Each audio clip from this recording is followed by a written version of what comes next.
favorite memory is the garden itself and what it does and how it affects the community in the way of providing for food for the community.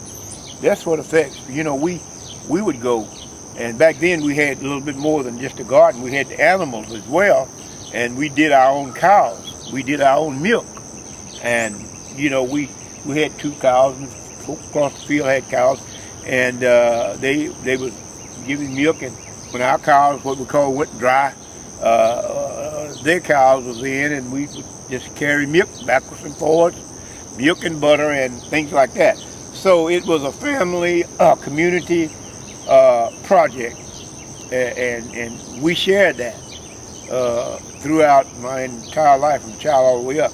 And naturally, this is my upbringing. I can't lose it. Any knowledge is never lost. So that's why we always have it. My favorite memory in the garden is actually the day after Joe and I got married, and we had all the family and friends that showed up at the garden to just kind of hang out and have some breakfast. I mean, that was pretty cool. It was really special. Have some friends, family, some of the friends, you know, actually neighbors that are gardeners here. So yeah, that was pretty special. Cool. And do you come out here a lot to the garden to just hang out with people, or is it mostly work when you're here? No. It's, you know, it mostly come out here to do work in the garden, which is kind of nice because we come out early in the morning when before it gets too hot. You know, it's enjoyable. I mean, it's kind of a little break from everything else. Working on a little aggression if you need to.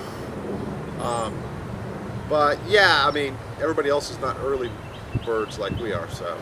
And do you have a favorite gardening memory, either from your childhood or more recently?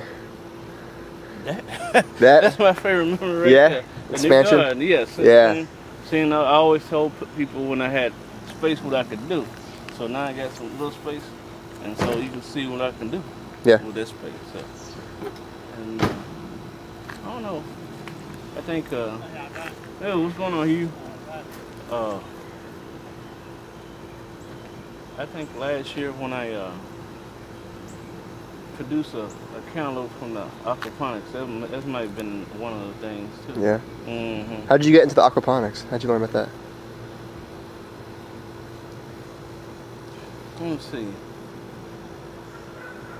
I had a pond for 60 years, and I always would pour the water on my plants. Yeah. And I just kind of stumbled on it on the internet. And from there on, I just started. I said, well, I can do that. So I just started making boxes, and that's it. I ain't really, the boxes and the gravel came from a friend of mine. Okay. So I ain't really just pay for nothing. I just used what I had. Yeah. Resourceful. That's great. So. Just being out there, it's so open with the vacant lots across the street and next door. The people who own them keep them mowed, and you can look up and see the skyline of Memphis, and there's always a breeze out there. Excuse my voice, it's just scratchy. That's fine. But there's always a breeze out there, and it's very peaceful. And just chatting with the people who stroll by, it's very fun. Another one, we had a Easter egg hunt this spring, and my daughter and 2 grandchildren were in town, so they got to participate in that, which was especially joyful. So we put little seeds in the plastic Easter eggs and some jelly beans too, and the kids got to plant the peas. Oh, years ago. I grew a watermelon that was 60 pounds. You know, that's my favorite memory. Yeah, that's a good memory. 60-pound melon, you know. Probably had one that was about a little bit bigger, but the kids in the neighborhood got to it before I could, you know. So. But there are a lot of, happy, as a matter of fact, seeing how people are beginning to take on the idea of the garden and the way they express themselves physically or mentally, emotionally, you know, in the way that they respond to. So for some of I have fun with the garden because I enjoy humor, laughter, and I get it a lot from gardening. When I look at it now and I look at it what it was like at first, that's why when this year when Linda Marks from MIFA asked me if I would be the manager of the garden, I immediately said yes, because my heart is in the garden, because I was here from the beginning when we did all that hard work, and we had a lot of volunteers. Now we may have had 60 people out here from Lindenwood, I can't remember. But then basically we had only about 8 guys from Lindenwood that helped build the raised beds, and I was one of those guys. And those, I tell you what, the ground was hard as a rock, because there's a lot of bricks and stones up under here from the old house that was sitting on this property. So to get them staked into the ground, that was the hardest part. So it was a lot of blood, sweat, and tears, man, that I've spent here. A lot of days with Reverend Johnny Ray, with our pastor, Reverend Ron Buck, quite a few of our elders and deacons and just members of Lindenwood. And then, like I said, not only our people from Lindenwood, but we had people from Door of Hope that has helped. We've had MIFA volunteers that have helped. And we've had MIFA housing people that have come in and help. So it's like we formed like a big family, man, you know. And that's like one lady that's in the MIFA housing. She lives right here, Amy. She'll probably be out here in a few minutes. She does the evening watering, since she lives right next door. I usually come out in the mornings when it's cool.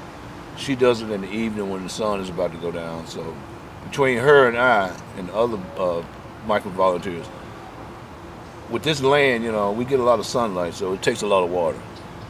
And you don't want to water it in the middle of the day because it'll burn it out, you know that. So I tell you what, you form a bond with the people. You really do. And I enjoy it, you know, and I tell you what, I'm here as long as they'll have me, you know. Because like I said, 90% of my time here is volunteer. Only 10% of my time really I'm getting paid by MIFA, because I'm a free I'm a free contractor with MIFA. I signed up to come in just 2 days a week for MIFA to oversee the garden, to manage the garden. But the rest of the time I'm here all during the week. It's my time, you know, because right now I'm unemployed, so I've got a lot of time on my hands. So in between looking for jobs, putting in applications and going to interviews, I'm here in the garden. And I tell you what, like I said, I'm here forever. As long as we have the garden, I want to be a part of it, because I enjoy it, and the people are great, you know. And just doing, you know, God's work, that's what makes it rewarding, because you know that I kind of look at it like this, Colin. My name is Don Adam Wright. So I tell people a little joke. Adam is back in the garden, just like in the book of Genesis. And I love it. I love it because, you know, it's a great place to meditate. And a lot of times I'm out here by myself.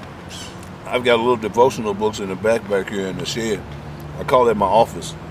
So what I do, I come out here sometimes to sit here on a picnic bench. I read my devotionals, and I put the sprinkler on, let it water the crops. And I just like, it's a nice place to just come and sit down and meditate, pray, you know. And then you can see some of the downtown buildings from here.